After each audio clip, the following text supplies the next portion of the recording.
Alex Sylvain est avec nous. Bonjour. Oui, bonjour, vous m'entendez? Oui. Monsieur Alexis?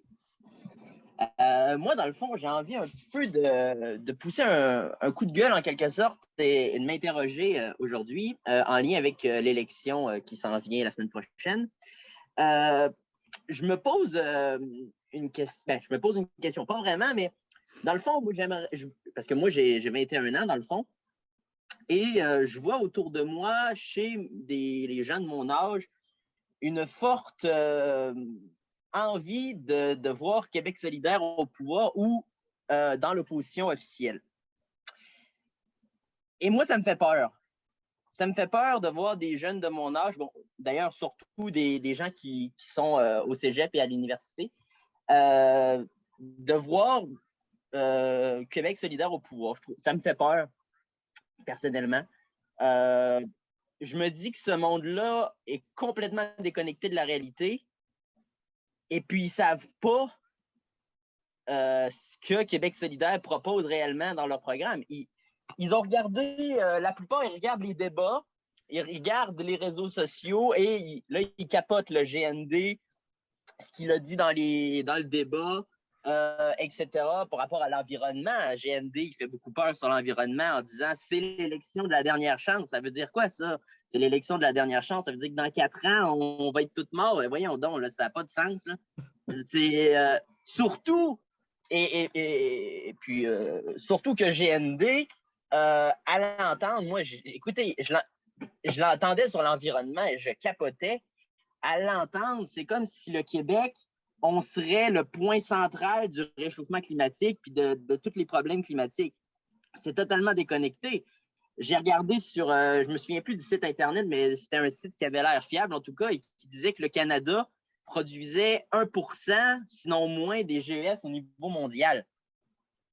Donc, si on suit la logique de GND, si, admettons, tout le Québec, on s'appauvrissait puis on arrêterait de consommer ce qui pollue, ben, ça ne changerait pas grand-chose au réchauffement climatique.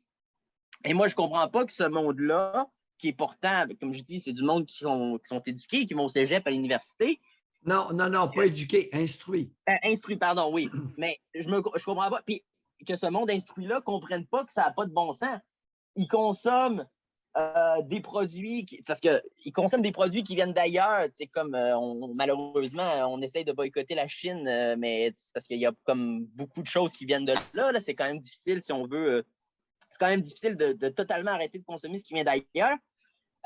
Et ils ne comprennent pas que c'est pas mal dans ces pays-là, la Chine, l'Inde, qui sont les pays qui sont les plus nocifs à l'environnement, mais que ces pays-là, surtout la Chine, ça va être compliqué de les boycotter parce que tout est fait là, puis il faudrait ramener de l'industrie ici, mais chose qu'aucun gouvernement compte faire. Et c'est là où moi, je suis... Tu sais, il y en a qui me disent « Ah, mais... parce que moi, j'ai une certaine affinité pour le programme d'Éric Duhaime. Et on me disait « Ah, mais Éric Duhaime, il est climato-sceptique, il ne croit pas à l'environnement. Il veut utiliser le pétrole du Québec, il veut exploiter les hydrocarbures du Québec. » Ben oui, mais écoutez, comme ce que... D'ailleurs, il l'a expliqué plusieurs fois, mais ça a l'air que tu as beau l'expliquer à ce monde-là, ils ne comprennent pas. Comme il dit... Attendez un peu. Répétez ce que vous venez de dire. On a beau expliquer des choses à ces gens-là, ils vont pas comprendre. Parce que Éric Duhaime, il l'a expliqué à plusieurs reprises que, par exemple, si on aurait eu le programme GEL Québec, si on l'aurait fait, si Legault l'aurait fait comme il l'avait promis en 2018, qu'on aurait eu une certaine capacité pour aider les pays européens qui ont des problèmes énergétiques à cause du problème entre la Russie et l'Ukraine, et qu'on aurait pu éviter qu'en Allemagne, ils réouvrent des centrales au charbon qui sont beaucoup plus polluants que ce que ça aurait pollué d'envoyer notre pétrole là-bas.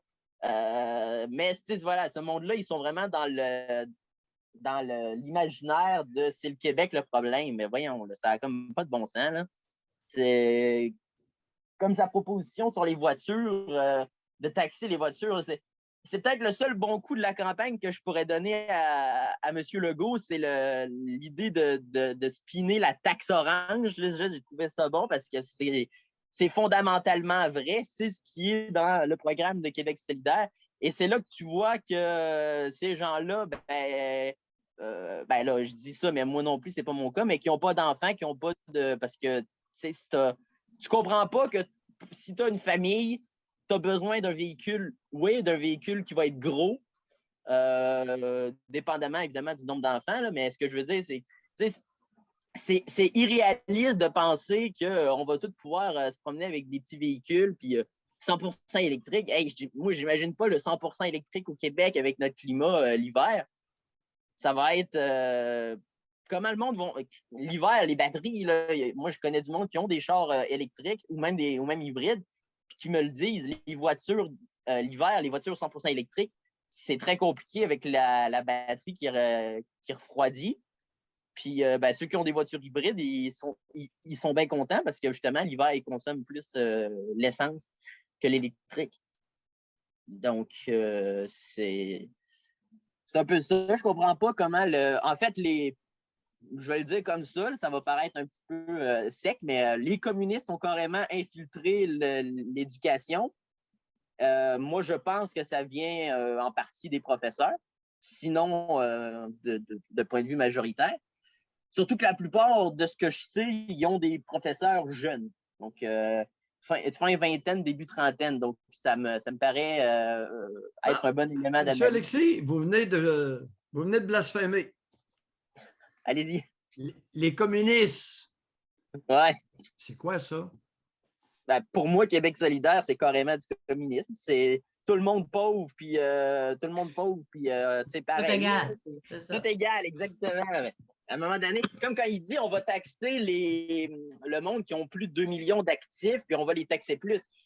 C'est carrément une pensée communiste, mais en plus, c'est que ça n'a même pas de bon sens. C'est un monde-là qui ont 2 millions d'actifs, premièrement, la façon dont GND en parle, c'est comme si ce serait tous des voleurs. Je suis désolé, mais il y a du monde qui ont 2 millions d'actifs puis qui ne sont pas des voleurs. Puis deuxièmement, pensez-vous que ce monde-là, ils vont se laisser faire sans rien dire?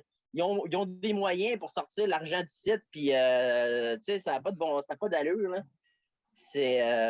Alors, il y a beaucoup de cultivateurs, de plus en plus de cultivateurs, de producteurs laitiers et de producteurs céréaliers qui ont 2 millions d'actifs et plus.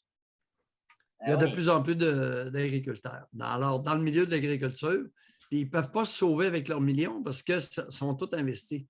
Oui, eux, non, mais en plus, justement, le pire, c'est que ceux qui vont en pâtir, justement, c'est ce monde-là. Souhaitez bonne chance à votre ami Nadeau-Dubois pour taxer les agriculteurs sur la plus-value de leurs avoirs.